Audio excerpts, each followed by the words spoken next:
Meus amigos, estou muito feliz de estar aqui hoje, com muito temor no coração. Para quem não me conhece, meu nome é Thiago, eu sou casado com a Fábio, ela está lá no fundo. A gente faz parte aqui da Poema desde o comecinho, quando no GC tinham 2 pessoas. Hoje a gente é supervisor do GC e eu até quero encorajar você aqui hoje que não faz parte do GC a procurar um GC. No final a gente deixa um número do WhatsApp ali, ou você pode falar com qualquer pessoa com camiseta do staff. No GC é onde a gente vive de fato aquilo que a gente recebe nos domingos aqui, tudo que a gente recebe dos nossos pastores, tudo que a gente recebe de Jesus por meio da tua palavra. E no GC é onde a gente compartilha o Vida na Vida, onde a gente vive a igreja nas casas. Então é um nível mais profundo e eu quero encorajar quem não faz parte de GC, por favor, eu encorajo você a procurar alguém fazer parte. Eu também faço parte do Ministério de Mídia aqui. A gente cuida das partes ali de toda essa parte gráfica, parte do telão, parte de fotografia, vídeo, a live. É um ministério muito precioso, com pessoas incríveis junto, que acima de qualquer técnica, acima de qualquer coisa, essas pessoas estão apaixonadas por Jesus e querendo compartilhar daquilo que Deus tem feito, querendo comunicar para todo mundo aquilo que Deus tem feito. Então pode ser que você já tenha me visto por aí fazendo algumas fotos, fazendo alguns vídeos, e geralmente eu estou de boné. Mas essa missão que eu tive aqui, eu não vou pregar sem boné. Então eu já quero pedir desculpa ao pessoal da frente se fizer alguma reste, assim, alguma coisa no olho. O pessoal às vezes me pergunta quando eu vou lavar o rosto, onde que eu termino. Às vezes eu não sei, só Jesus sabe, na nuca mais ou menos a hora que eu termino. Amém. Mas é uma missão que o Xande e a Marcela me deu para trazer aqui, para compartilhar essa mensagem. E eu estou muito feliz com isso. Queria dizer que primeiro, antes de poder vir aqui compartilhar alguma coisa com vocês, Jesus veio e me pregou antes. Antes eu tive que sofrer um pouquinho, umas dores de parto no meu quarto, recebendo aquilo que Deus quer comunicar para a igreja. Nossos pastores estão lá em Taubaté. O Xande tinha Xande e Marcelo um casamento para fazer. E também eles estão tendo um período de descanso. A gente tem certeza que eles vão voltar de lá, né, para cá, derramando algo fresco, algo poderoso da gente, tudo aquilo que escorre da nossa família espiritual. Amém? Estão felizes? Amém. Então baixe sua cabeça, coloque a mão no seu coração. Vamos orar pedindo, Pai, que o teu espírito de revelação venha sobre nós essa manhã, Jesus. Que nada que saia daqui venha de mim, mas venha exclusivamente do Senhor. Que eu não atrapalhe e não mude nem um pouco daquilo que o Senhor quer comunicar para a igreja. Senhor, só tu sabes, Pai, que eu não sou digno de estar aqui, mas o Senhor permitiu que esse dia chegasse, que esse dia acontecesse, Pai. O Senhor planejou de antemão para nós, Pai. Então, em nome de Jesus, que essa palavra venha falar nos nossos corações, que essa palavra venha frutificar, que essa palavra venha fazer com que nós possamos sair daqui cheios de Ti, com mais fome, com mais sede, com mais anseio da Tua presença, Senhor, que é isso que é o que basta. Nós sabemos que na Tua presença tem tudo que a gente procura, tem a cura, tem o arrancar do medo. Na Tua presença onde a gente encontra o nosso meio de governar nossas vidas, aonde a gente se posiciona, a gente se derrama. E é na Tua presença, Jesus, que nós vemos o centro da Tua vontade de Deus, nós ouvimos o Teu propósito e nós caminhamos segundo a Tua palavra, a Tua vontade e não segundo nós mesmos. Em nome de Jesus, então, fala aos nossos corações essa manhã. Espírito de revelação, fala aos nossos corações e queima os nossos corações nessa manhã. Em nome de Jesus. Amém? Gente, o tema dessa mensagem é: na volta a gente compra. Quem aqui nunca ouviu isso da mãe, do pai, né? Nossa, eu ouvi, meus pais estão ali. Nossa, eu ouvi várias vezes. Você vai, quer uma coisinha ali, mas não podemos comprar agora, né? Não, mas na volta a gente compra, e nunca chega essa volta. Mas amei. Mas essa compra que eu quero falar aqui é uma compra que realmente acontece. É uma compra que aconteceu.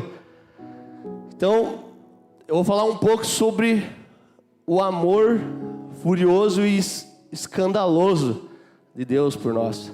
Um amor que podemos dizer que até é platônico. O amor platônico, ele é definido como aquele, geralmente a gente associa aquela ideia do amor inalcançável, o amor impossível, o amor que tem só de um lado e do outro lado não existe esse amor. Então é como se Deus tivesse um amor que não é correspondido.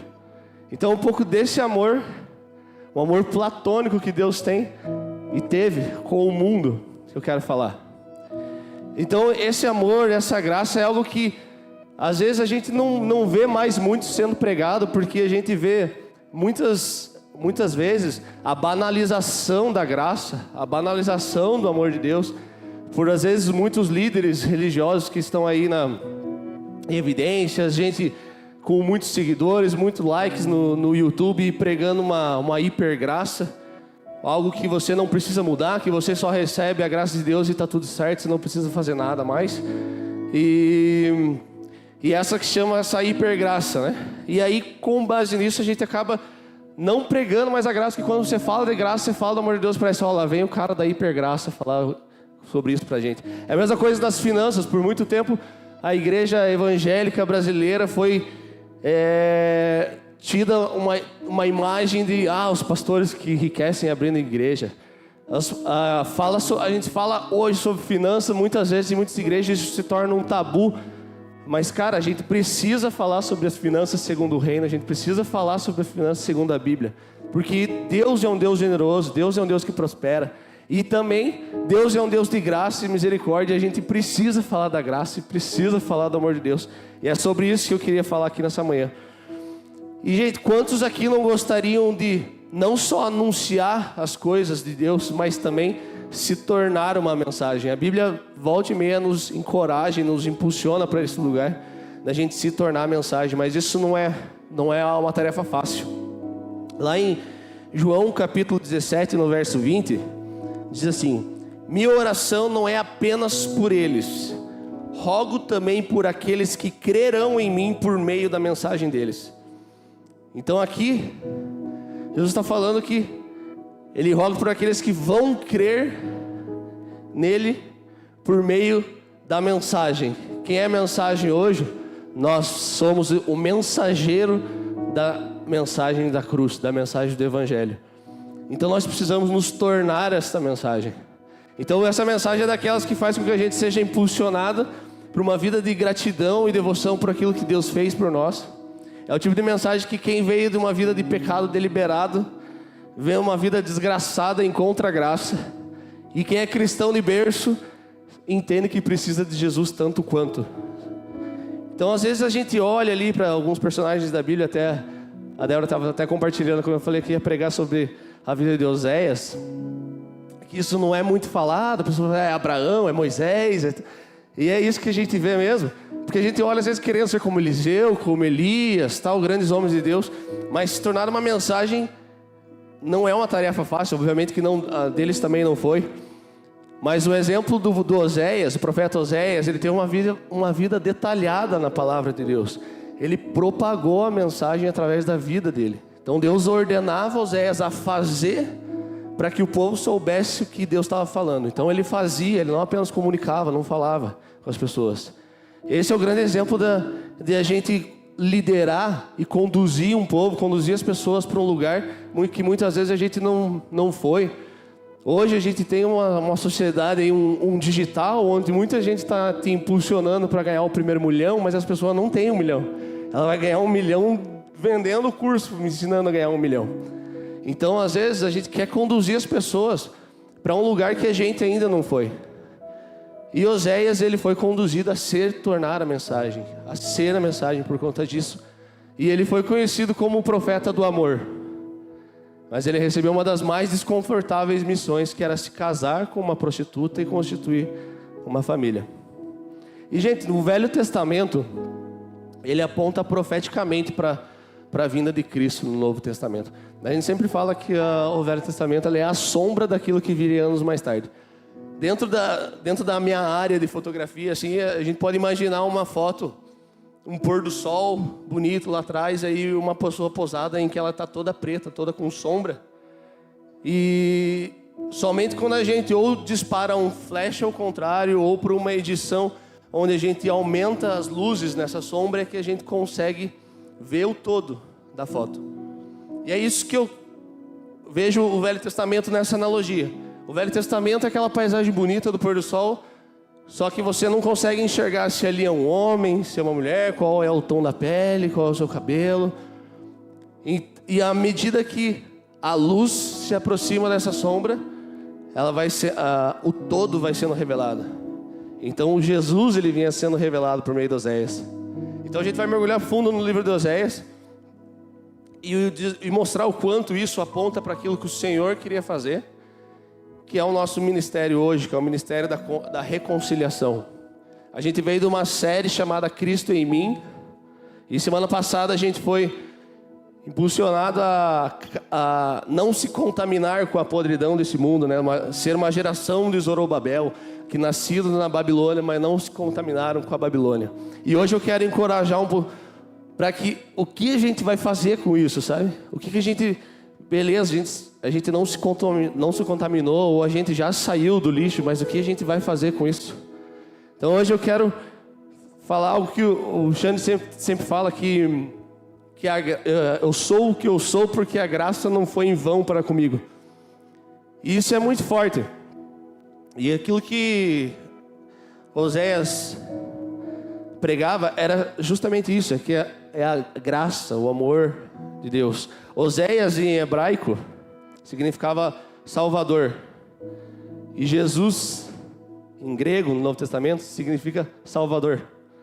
Então, Oséias já apontava profeticamente aquilo que Jesus vinha fazer. Eu vou só dar um contexto. Na época que Oséias viveu ele no reino do norte de Israel, em Efraim, onde quem governava era o rei Jeroboão II. Ele foi o rei que mais governou ali e tinha um período de prosperidade, um período que tanto o reino do norte quanto o reino do sul era próspero. E depois da morte desse rei, Israel começou a entrar em decadência progressiva. Uma conspiração política, um assassinato dos reis que viriam logo em seguida, uma iniquidade, uma apostasia aos outros deuses. Eles adoravam os outros deuses. E diante dessa fragilidade que eles estavam tendo, eles buscavam uma ajuda externa, buscavam um socorro. Então, Efraim, ele buscou ajuda um pouco mais a norte, na Síria e no Egito, mais ao sul. E quanto mais eles tinham essa ajuda estrangeira, mais eles eram oprimidos, mais eles eram fragilizados, mais eles eram escravizados. O contexto disso está lá no capítulo 5 de Oséias. E é mais ou menos como hoje. Queria pedir para vocês abrirem a Bíblia em Oséias 4, versículos 1 e 2. E pode deixar aberto em Oséias, a gente vai andar bastante por ele.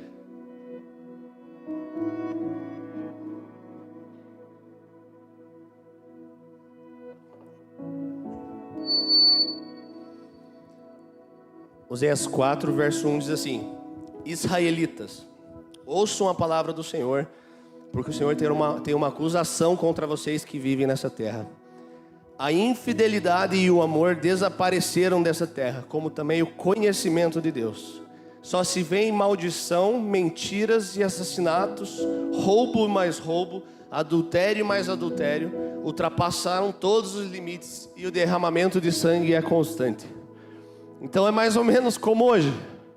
Se você liga a TV para assistir o da Atena, que for, e deixar um balde embaixo, esse balde enche de sangue.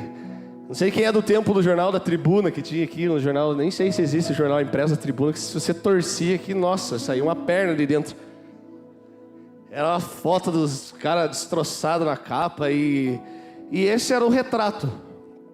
Esse era o retrato da época. No verso 6, fala um pouco dessa falta do conhecimento, que ele explica no 2. Mas no verso 6 diz assim: meu povo foi destruído por falta de conhecimento. Uma vez que vocês rejeitaram o conhecimento, eu também os rejeito como meus sacerdotes. Eu estava falando aqui para aqueles que tinham que ensinar, conduzir o povo. Uma vez que vocês ignoraram a lei do seu Deus, eu também ignorarei seus filhos. Esse conhecer, no original, é uma palavra yada, ou yadá, não sei. E ele não fala desse conhecimento da forma intelectual, conhecimento de ouvir falar. né? O conhecimento, eu sei quem é Jesus, eu sei, já ouvi falar de Jesus. Mas ele fala de um relacionamento, de uma intimidade, de algo muito mais profundo. Então Deus ali, ele não queria que o povo soubesse quem ele era. Queria que ele conhecesse a fundo, experimentasse do seu amor, experimentasse de quem ele era, tivesse um relacionamento íntimo. Um exemplo disso, na semana passada, no sábado, teve um evento do Dia das Mães aqui, foi algo bem incrível. Teve uma brincadeira aqui, em que as crianças, elas ficaram todas vendadas e as mães ficavam enfileiradas aqui, uma a uma. E as crianças todas vendadas foram embaralhadas ali. E aí elas iam uma a uma, pegava na mão, pegava nos ombros e tal. E quando ela encontrasse a mãe dela, ela abraçaria. Pegava e nada, e não, essa aqui não é minha mãe. Essa aqui não é minha mãe. Então, o conhecimento de Deus que está falando aqui é justamente isso. É a gente de olhos vendados conseguir saber reconhecer quem é o nosso Deus, quem é o nosso Pai que está ali. É esse tipo, Deus fala para a gente ser como criança. É exatamente pela criança ter esse nível de intimidade com o pai, com a mãe. Ela sabe reconhecer mesmo de olhos fechados. Ela sabe reconhecer a textura. Ela sabe ouvir a voz. Ah, eu sei que essa voz aqui que está me chamando é da minha mãe, ou essa voz aqui que está me chamando é do meu pai. Então, e dependendo do nome, se fala o nome inteiro, já sabe que é para bordoada. Então quando o calo apertava desse povo, eles corriam para Deus. Só que eles corriam de uma forma muito rasa. Lá em Oséias 6, nos versos 1 e 2.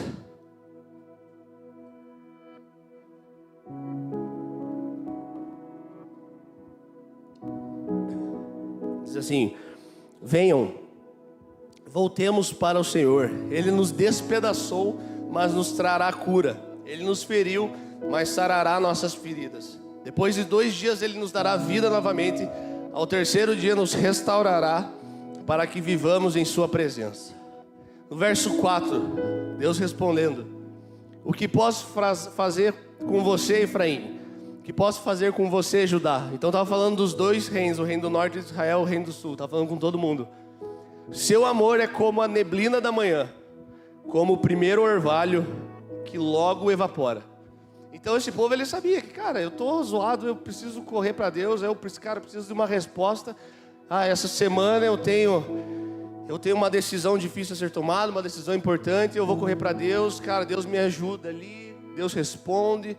E aí eu já me desconecto novamente. Todo mundo aqui, ou grande parte, chegou na igreja, eu me incluo nisso, buscando alguma coisa. Buscando alguma resposta, buscando alguma coisa de Deus, buscando um conhecimento, às vezes uma bênção material. Todo mundo chegou buscando alguma coisa. Isso não é nem um pouco errado, buscar alguma coisa que Deus pode dar. Só que a gente não pode continuar na igreja até hoje, anos e anos e anos atrás da mesma coisa, não rompendo, não saindo do mesmo lugar. Então Deus estava ali, e no versículo 6, Ele bate nessa hipocrisia do povo. A gente tem o Mateus 6,6, que é um versículo muito chave nosso aqui da nossa família espiritual, né? Que é entrar no seu quarto, no seu secreto e buscar a Deus no secreto. O Oséias 6,6 é um outro 6,6 muito importante também para a gente ter a nossa vida, ter pregado na cabeceira, que fala assim: pois desejo misericórdia, não sacrifícios, e conhecimento de Deus em vez de holocaustos. Então o que Deus estava falando ali? Que Ele não queria religiosidade, Ele não queria a religião daquele povo, Ele queria uma intimidade, um relacionamento com aquela galera. O contexto todo ali era um caos. O contexto todo deles ali, a gente já falou lá que era roubo mais roubo, assassinato atrás de assassinato, imoralidade sexual, idolatria aos outros deuses. Esse era o contexto dessa galera. Mas quando eles iam no templo, eles fechavam os olhos, levantavam a mão e falavam: glória a Deus, uau, aleluia, nossa, Deus é bom, Tu és santo, Senhor. Mas saía dali, voltava a viver aquela vida depravada. Isso fala da gente ter uma vida dicotômica, que é aqui dentro da igreja nós somos uma pessoa com a mão levantada, e lá fora da porta eu não tenho misericórdia das pessoas, eu ignoro as outras pessoas. Então o reino de Deus, ele não é uma vida, não é o lugar onde eu tenho uma vida dicotômica. Onde dentro da igreja eu sou um exemplo, eu chego no horário, eu sirvo, top. Mas no meu trabalho eu sou odiado porque eu chego atrasado, eu faço as coisas de qualquer jeito. E aí às vezes ainda vai reclamar com Deus que, pô, Jesus, eu sou crente aqui, o cara nem trabalha comigo, o cara recebeu a promoção e eu estou orando por isso. E às vezes está só orando e não está fazendo nada. Onde dentro da igreja eu semeio nos irmãos, nossa, deixa de semear uma coisa. Vou semear um valor na sua vida, vou semear o lanche, vou semear um tênis, vou semear alguma coisa na sua vida. Mas fora eu não pago as contas por relaxo. Onde dentro da igreja meus amigos me amam, gosto de estar em rodinha. Nossa, o Thiago é um cara engraçado, o Thiago é um cara da hora, tal. É bom estar com ele. Mas dentro da minha casa eu não trato minha esposa da mesma forma. Ou eu nem falo direito com os meus pais. Então não adianta eu ser adorado às vezes dentro da igreja, e fora da igreja as pessoas nem confiarem em mim. Dentro da igreja o meu sim é sim, meu não é não. E fora da igreja eu preciso de assinatura, porque eu não tenho palavra. Então, esse versículo fala justamente do tipo de sacrifício que Deus quer. Porque ele fala que ele quer misericórdia e não sacrifício, ele quer o conhecimento e não o holocausto. E o que Deus não resiste? Ele não resiste a um coração quebrantado, um coração verdadeiro, porque Deus, ele quer ser buscado. A gente vê inúmeros versos da Bíblia em que Deus, ele quer ser buscado. Ele sabe, ele conhece todas as coisas, mas ele quer que a gente busque cada vez mais ele. Então, esse versículo também fala da gente se apropriar de algumas coisas. Por exemplo, a misericórdia de Deus se renova a cada manhã. Amém, glória a Deus por isso. Mas a misericórdia de Deus, ela se renova para que eu seja misericordioso também. Ela não serve só para que eu, nossa, acordei com a graça de Deus, estou limpo dos pecados de ontem, então que venham só os de hoje. Então essa misericórdia de Deus se renova.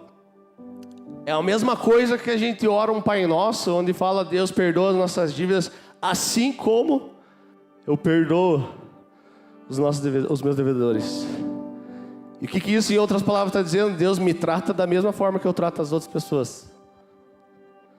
Então aquele povo vivia essa vida flertando com o pecado, corria para Deus na hora do aperto. Então eu sempre flertava ali, e o que eles deviam fazer é olhar para o alto. No Oséias 11:7 diz: o meu povo está decidido a se desviar de mim, embora sejam conclamados a servir ao Altíssimo, de modo algum o exaltam. No capítulo 13, verso 2: agora eles pecam cada vez mais, com sua prata fazem ídolos de metal para si, imagens modeladas com muita inteligência, todas elas obras de artesão. Dizem esse povo: eles oferecem sacrifício humano e beijam os ídolos feitos em forma de bezerro. Então esse foi o contexto da época em que Deus levantou Oséias para pregar a mensagem. Que época boa! Profeta do amor, vai lá. É com você, Charlinho. Só quem já viu Hermes e Renato sabe dessa. Então, nessa época tinha o homicídio, a idolatria e a imoralidade sexual rolando solto pela terra. Ninguém parecia interessado em ouvir a palavra de Deus. E para completar, Deus ordena que o profeta vá lá e se case com uma prostituta e constituísse uma família. Então Deus...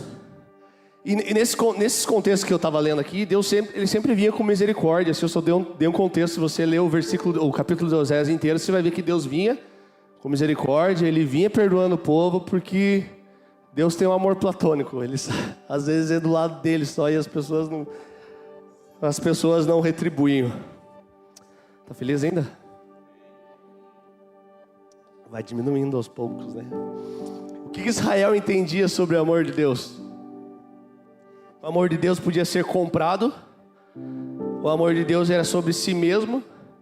E o amor de Deus era sobre bens materiais. Tem uma frase do Jim Carrey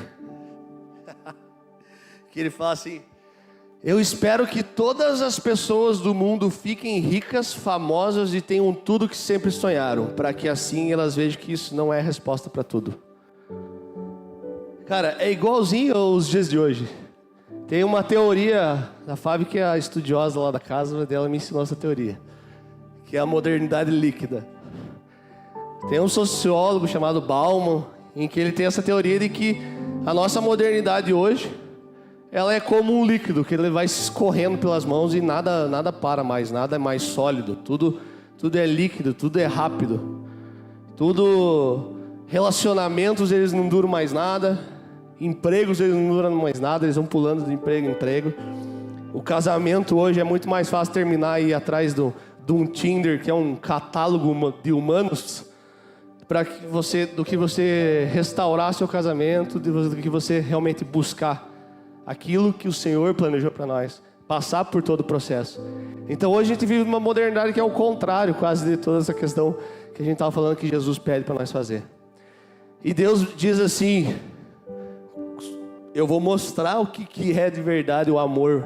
Se vocês entendem o amor como pode ser comprado, é sobre si mesmo ou bens materiais. E Deus vem através de Oséias, dizendo que Ele vai mostrar o que é o amor. Então Deus, no caso, é o noivo, e Israel, a noiva. Nós. Abre ali a Bíblia em Oséias 1. Vai ler do 1 ao 9. Eu vou ler na NA.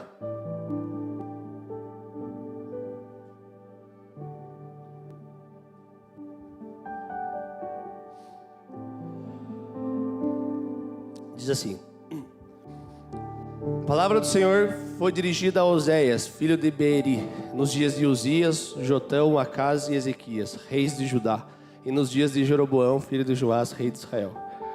Quando pela primeira vez o Senhor falou por meio de Oséias, o Senhor lhe disse: vá e case com uma prostituta, e tenha filhos com ela, filhos de uma prostituta, porque a terra se prostituiu desviando-se do Senhor. Então Oséias foi e casou com Gomer, filha de Diblaim, que ficou grávida e lhe deu um filho.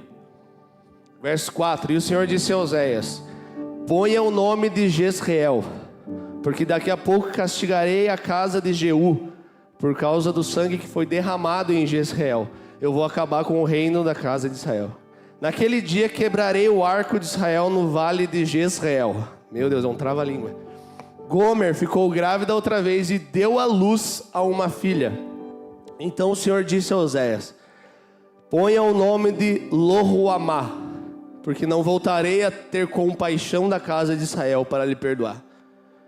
Porém da casa de Judá eu terei compaixão e os salvarei pelo Senhor seu Deus. Porque não os salvarei pelo arco, nem pela espada, nem pela guerra, nem pelos cavalos, nem pelos cavaleiros. Depois de ter desmamado Lo-ruamá, Gomer ficou grávida mais uma vez e deu à luz a um filho. E o Senhor disse: ponha o nome dele de Lo-ami, porque vocês não são o meu povo e nem eu serei o seu Deus. Pesado. 3 nomes, eles têm 3 significados. Jezreel era uma cidade da tribo de Issacar, próxima ao monte Gilboa, associada ao juízo que Jeú executou sobre a família de Acabe. Jeú, ele quis tanto purificar a terra dos descendentes de Acabe, que ele matou muito mais gente do que Deus havia ordenado, inclusive o rei da época, o rei de Judá, e mais 42 de seus parentes. Ou seja, Deus anunciou que Ele se vingaria do sangue inocente que foi derramado por Jeú. Ele daria fim àquela dinastia. Então Jezreel significava chacina, um derramamento de sangue. Então você imagina Oséias, Gomer, passeando no Shopping Jockey, e aí tá lá com o bebezinho no colo. Passa o Brunão ali: olha que lindo seu bebezinho, como é que é o nome dele? Derramamento de sangue, chacina. Nome bonito. Isso do verso 3, né? E olha, ficou grávida e lhe deu um filho. No verso 6 diz assim: Gomer ficou grávida outra vez e deu à luz a uma filha. Note aqui que no primeiro filho, a Bíblia fala que Gomer lhe deu um filho. Nos dois outros, tanto no verso 6 quanto no verso 8, diz assim: deu à luz a uma filha. E aí já não fala se é realmente filho de Oséias. Ela já podia estar na prostituição já. Gomer ficou grávida e deu à luz a uma filha. E o Senhor disse a Oséias: põe o nome de Lo-ruhamá. Lo-ruhamá significava não amada. Então você imagina que bonito Oséias passeando com 2 carrinhos agora de bebê. Dessa vez ele estava na feirinha comendo pastel em forma de catupiry, de capivara. Olha que bonitinho, 2 filhinhos, como é que é o nome? Ah, esse aqui é o meu mais velho, ele se chama derramamento de sangue. E essa aqui é a minha mais novinha, se chama não amada. Nossa, que nome. Jaguara. No verso 8, deu à luz um novo filho, se chamou Lo-ami, significa não meu povo. Então imagina a cena. Oséias pegando o ursinho na maquininha lá. Pegou 2 ursinhos. Nossa, eu preciso botar mais 5 aqui, que eu vou ter que levar para o meu terceiro agora.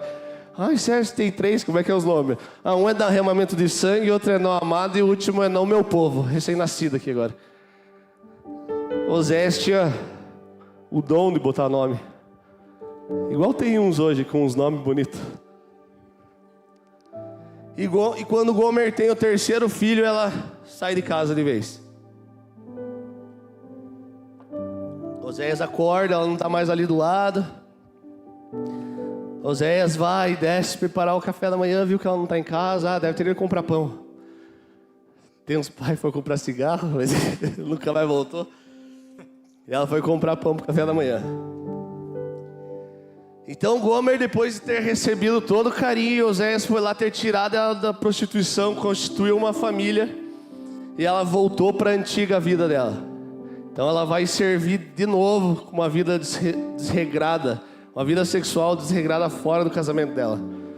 Entregue aos deuses pagãos, porque a Bíblia mostra ali ainda que ela fazia isso em adoração a Baal. Então isso às vezes remete a que ela estava ali sabendo que Oséias fez aquilo ali, tirou ela, mas ela ainda estava com o pezinho lá querendo voltar.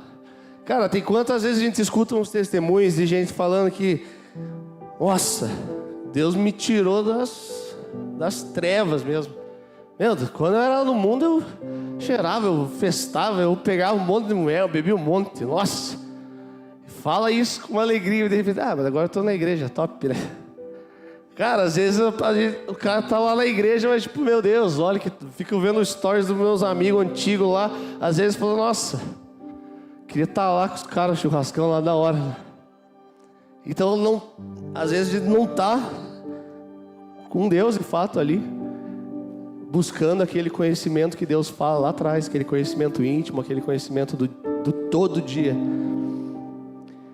Então, o povo de Israel ali sendo cada vez mais oprimidos, e Deus libertando, igual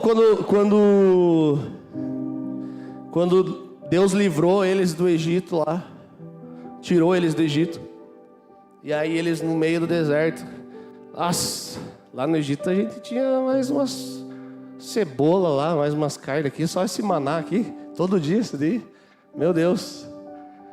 Deus chamando eles para a liberdade, mas eles queriam, quero aquela picanha lá que tinha lá no Egito. Não dá nada que eu tinha que trabalhar 23 horas escravizado para comer uma picanha. Aí o que acontece? Deus vai, fala para Oséias, você é o profeta do amor, então, você é o bichão. E Oséias capítulo 3, Vamos abrir o 3, verso 1.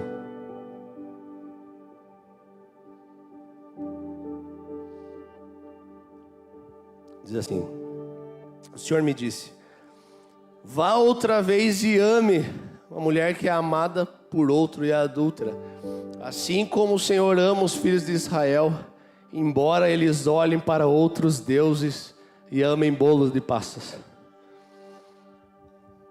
Bolo de passas já estava errado já. Só aí já era motivo para aniquilação. Cara, Israel aponta profeticamente para o mundo de hoje. E o Oséias, ele se distingue como profeta do amor, porque ele apresentou a totalidade desse amor escandaloso de Deus. Ele não veio só como Jesus te ama, mas ele vem com a totalidade do que é o amor de Deus. O amor, aquele amor de Deus que ama o pecador, seja o pecado que for, ele odeia o pecado. Então Oséias, um dos homens mais conhecidos daquela época, um profeta aclamado, virou um pai solteiro com 3 filhos que amava a esposa que estava se prostituindo.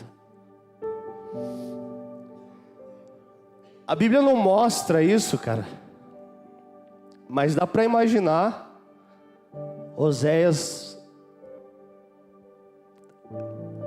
pouco se lixando para a reputação dele, mas ele entrando nos becos mais obscuros, nas ruas que rolam prostituição, nos bordéis, ele entrando: ei, onde está a Gomer? Onde é que está a fulana? Uma cabelo assim, assim, assado. Você viu? Não, não vi, deve estar lá na rua de trás. Vai, Oséias, lá na rua de trás. Ei, você viu uma mulher assim, assim, assada? Eu vou ficar te devendo, irmão. Pode ser que esteja lá do outro lado da cidade. Lá tem umas outras mulheres lá também. E Oséias, ele não queria nem saber o que todo mundo tava, que os outros podiam pensar. Imagina hoje um pastor ou alguém com uma liderança relevante na nação, na cidade, sendo visto com o carro no meio de um prostíbulo, no meio de umas ruas, falando com as prostitutas. E Oséias não queria saber o que ninguém ia pensar dele, o que alguém ia pensar. Ele só queria a esposa dele de volta. Ele queria fazer aquilo que Jesus ordenou, que Deus ordenou que eles fizessem. Então, cara, essa busca deve ter sido dolorosa demais. E a gente iria atrás de Gomer se estivesse aqui. E Oséias vai, ele entra num leilão, que ainda mais pelo coração. Oséias 3, do verso 2. Comprei-a, pois, para mim, por 15 peças de prata e 1 homer e meio de cevada. Ele disse: tu esperarás por mim muitos dias, não te prostituirás, nem serás de outro homem. Assim, também eu esperarei por ti. Então, cara, naquela época, se alguém tivesse uma dívida e não tivesse dinheiro para pagar bens ou algum tipo de bens, ele se tornava escravo daquela pessoa que ela vivia. Um escravo naquela época custava cerca de 30 moedas de prata. Oséias comprou Gomer por 15, pela metade de um valor do escravo. Então você imagina o estado que ela devia estar. Cracolândia, irmão. E 15 na Bíblia diz respeito a 3 vezes a graça. É a Trindade, Deus, Pai e Espírito Santo envolvidos na graça. Aí Oséias no leilão vai lá e compra, e os caras: calma aí, Oséias. Nossa, agora que eu tô vendo que isso daí não é tua esposa, cara. É minha esposa.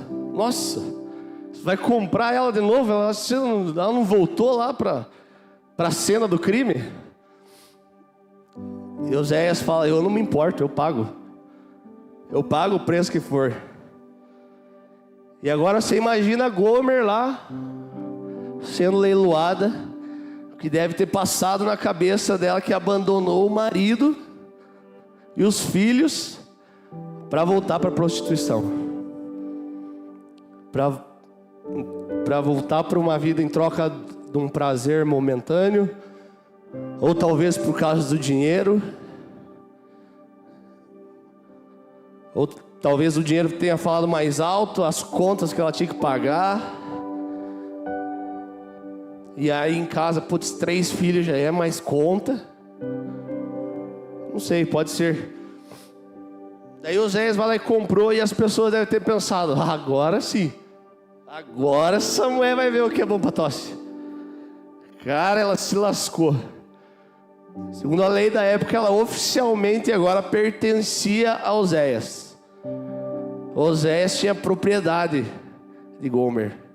E a galera falou: agora ele vai escravizar ela. Agora ele pode queimar ela em praça pública. Agora ele vai fazer ela pagar por toda a infidelidade. Vai limpar sua honra de homem, de profeta da época.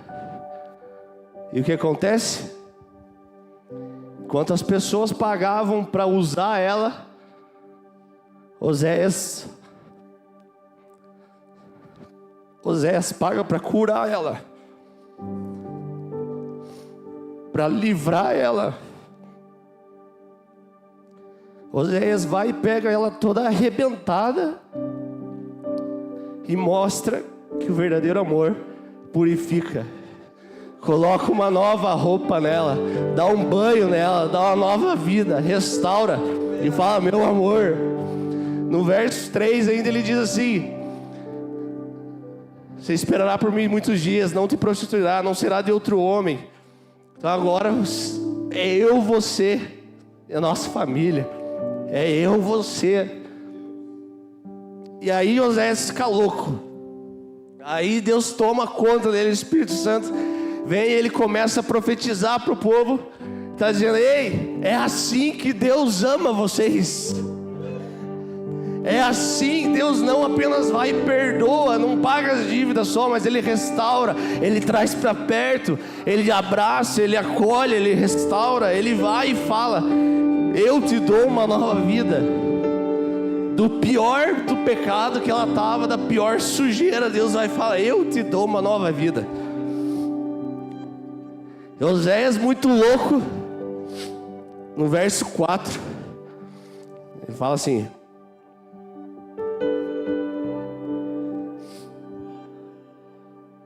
nossa, que chique, tinha papel, tô passando o dedo aqui no nariz.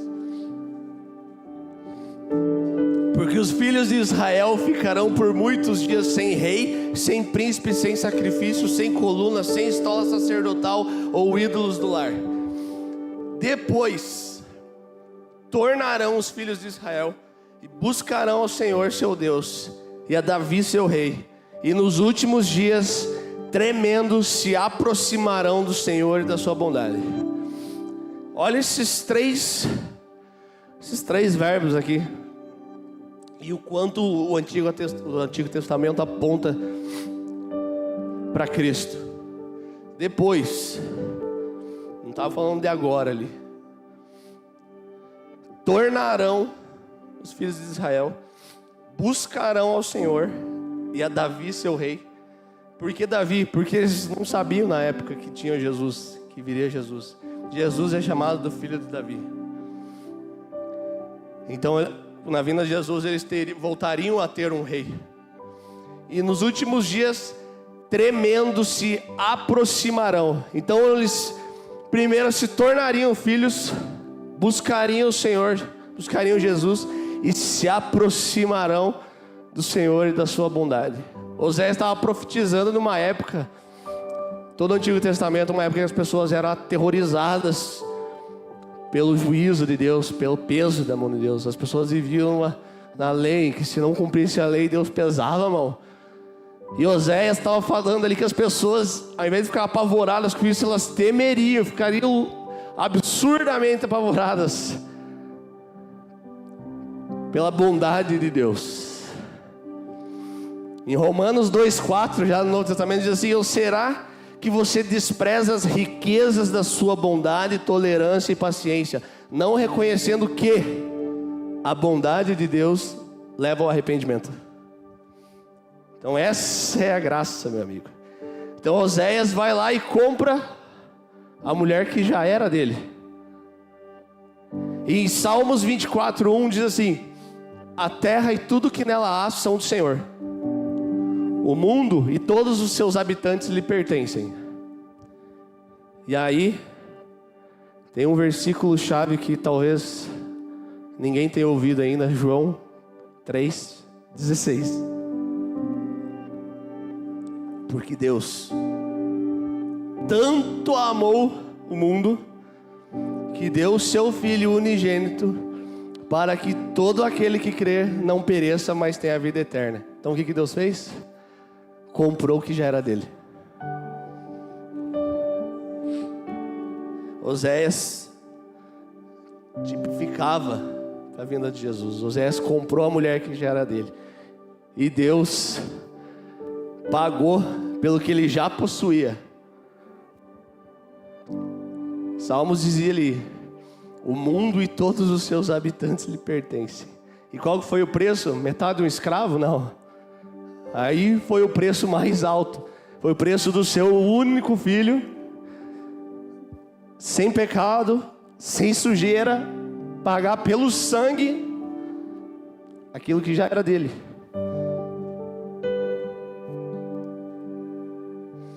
Então Deus amou tanto o mundo,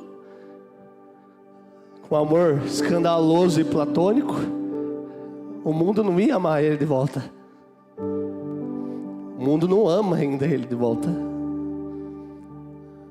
Mas Deus amou tanto o mundo que deu seu filho. E a gente é seletivo ainda. A gente ama quem a gente quer. Deus já sabia que ia dar ruim, meu amigo. Então o amor, ele tem que ser o tema das nossas vidas. Porque Jesus vem e ele traz todos aqueles mandamentos do antigo condensados em 2. Porque às vezes a gente fala também, né, que nós não estamos mais na época da lei, né? Nossa, mas meu amigo, nós estamos na época de 2 leis: amar a Deus sobre todas as coisas e amar o próximo como a ti mesmo. Se você pega os 10 mandamentos, é possível fazer alguma coisa daquela lá se a gente cumpre esses 2? Não tem como. Mas eu nem gosto de mim mesmo. Então tá ótimo. Aí Jesus sobe o nível. Ame Deus sobre todas as coisas e ame o próximo como eu vos amei. E Jesus, ainda ali em Mateus 9:10, no Mateus 9, versículo 10 e 13, ele fala, ele cita Oséias naquela cena em que ele está sentado com pecadores, com publicanos, e os fariseus perguntando: por que o mestre de vocês come com os publicanos e pecadores? Ouvindo isso, Jesus disse: não são os que têm saúde que precisam de médico, mas sim os doentes. Vão aprender o que significa isso. Desejo misericórdia e não sacrifício, pois eu não vim chamar os justos, mas os pecadores. Uau! Então é essa graça que não veio chamar os justos, mas os pecadores, que me bota para dentro de uma família espiritual, me bota como um filho de Deus e me faz ser transformado. Para quê? Para levar a reconciliação, para que mais e mais Gomers saibam que tem o Oséias, para que mais e mais Gomers saibam que tem o Oséias. Então, na igreja a gente pergunta: qual que é o seu ministério, irmão? Meu ministério é a reconciliação, o meu, o seu. 2 Coríntios 5,19 diz assim: Deus estava em Cristo reconciliando consigo o mundo, não levando em conta os pecados dos seres humanos, e nos confiando o ministério da reconciliação. Então, cara, ali estava falando, Deus através do sangue de Jesus, ele estava comprando o que já era dele, porque ele estava reconciliando consigo o mundo. E eu vou ler o último verso aqui. Pode vir a banda me ajudar, por favor?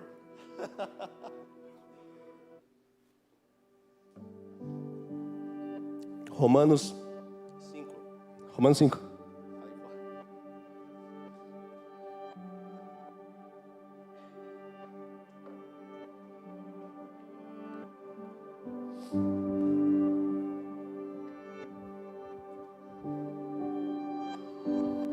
Romanos 5, no verso 6.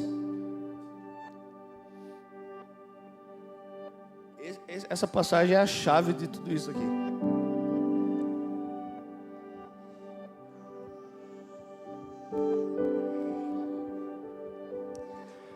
De fato, no devido tempo, quando ainda éramos fracos, Cristo morreu pelos ímpios. Dificilmente haverá alguém que morra por um justo. Pelo homem bom, talvez alguém tenha coragem de morrer. Mas Deus demonstra o seu amor por nós. Cristo morreu em nosso favor quando ainda éramos pecadores. Como agora fomos justificados pelo seu sangue, muito mais ainda seremos salvos da ira de Deus por meio dele. Se quando éramos inimigos de Deus, nós fomos reconciliados com ele mediante a morte do seu filho, quanto mais agora, tendo sido reconciliados, seremos salvos por sua vida. Cara, Jesus não morreu por aquilo que nós nos tornaríamos nele.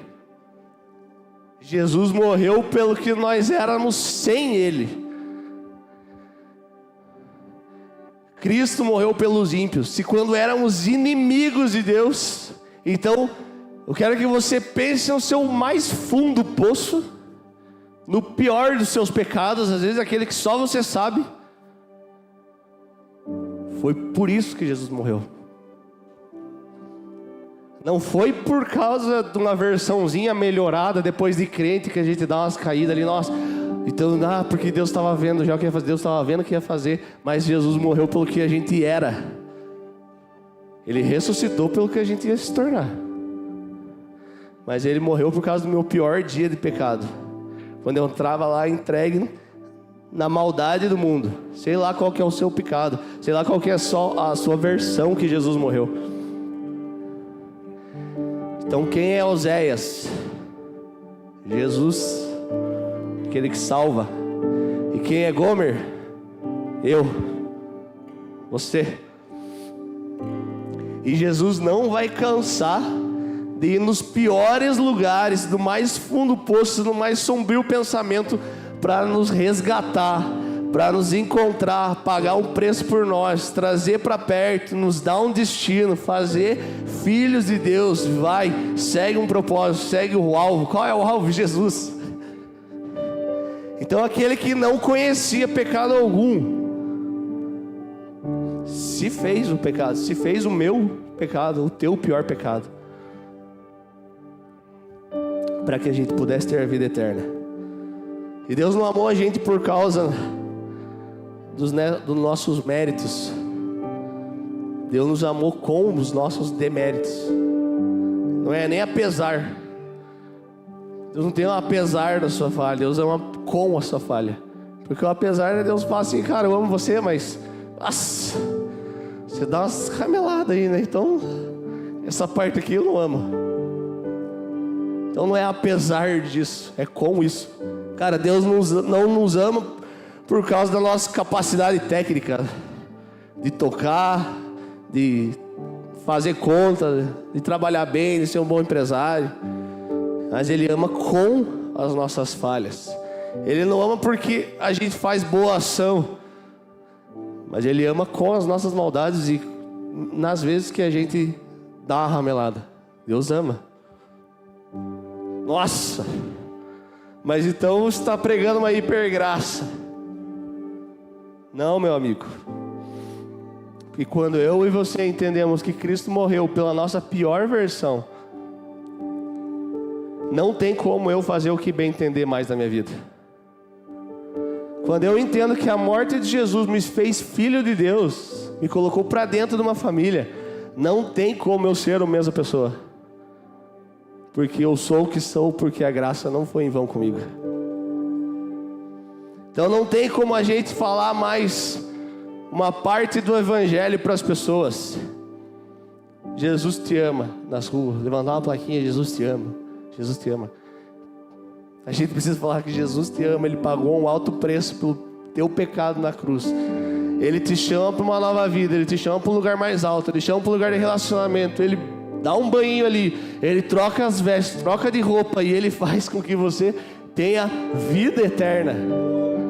Então isso é o evangelho, essa é a graça, esse é o escândalo. O que Deus pega? Deus pega aquele trapo imundo, aquele lixo, e Ele fala, Efésios 2:10, pois que somos obra-prima de Deus, criados em Cristo Jesus, a fim de realizar as boas obras que Ele de antemão planejou por nós. Então, quando você estava na barriga da tua mãe, Deus já tinha planejado todas as boas obras que você ia fazer. Nós somos obra-prima de Deus, cara. Nossa, fica de pé para parecer que está acabando.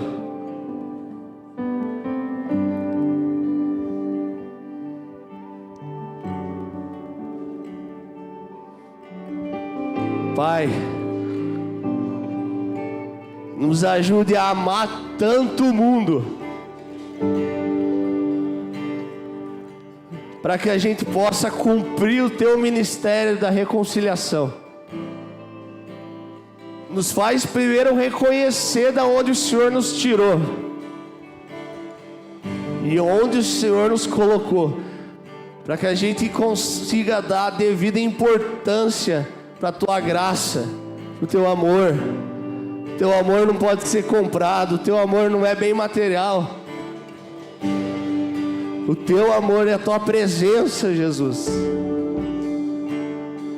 Nós somos filhos de um Deus misericordioso, Jesus, e nós não podemos, em hipótese alguma, não ser misericordiosos com ninguém. Jesus nos ensina e nos capacita a ter misericórdia, Jesus, das pessoas. Nos ensina a mostrar para as Gomers que estão aí fora que existe um Oséias. Nos ensina, Jesus, nos ensina o Espírito Santo a ir nos lugares, pregar o evangelho completo, que o Senhor nos ama, nos traz para dentro de uma família, Jesus. Pai, obrigado pelo resgate que o Senhor fez de cada um aqui, Jesus. Obrigado, Jesus, por essa manhã poderosa, Pai. Obrigado, Senhor, pelo Teu evangelho, Jesus, pelo Teu sangue derramado. Obrigado, Jesus, porque o Senhor não tinha uma mancha, um pecado. Pelo Senhor se fez pecado, Jesus, amando quem era inimigo de Deus.